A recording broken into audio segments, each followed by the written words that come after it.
Hi folks, welcome to the Council Minute, or maybe a little longer today, for the meeting held on October 19th, 2020. Yesterday's meeting was a very busy one and several items had lengthy conversations around the horseshoe.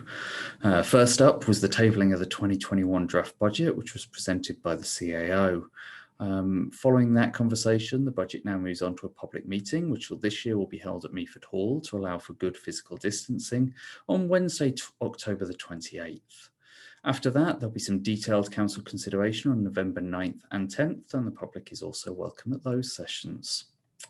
Council adopted the Meaford Museum strategic plan for the next 4 years and approved the zoning bylaw for the proposed long-term care home on Cook Street. The retirement living section of that application has been delayed by the applicants as they respond to some public feedback. Council also gave some direction to staff to hold a public meeting in the spring about the potential of adding a question to the next municipal election about the future use of ranked choice voting. Members of Council brought forward 2 motions, both of which were passed. Councillor Kentner requested support for ribbon cutting events after significant capital projects, and Councillor Greenfield brought forward a motion on equity and representation for all. During Committee of the Whole, Council had long conversations about the municipality's role in the physician recruitment process, as well as the method of voting for the 2022 municipal election.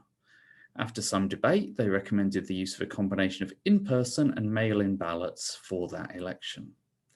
Council also discussed proposed changes to the ownership of the Inter-Township Fire Department and directed staff to conduct a public consultation exercise during November before returning to Council for a final decision.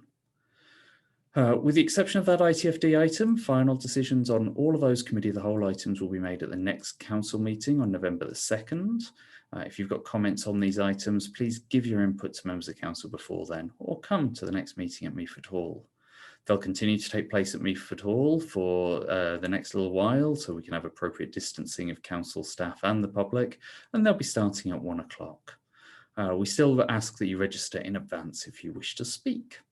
If you'd like to read more about any of these items, please take a look at the agenda and the reports at meaford.civicweb.net, or you can contact a member of the Legislative Services team for more information.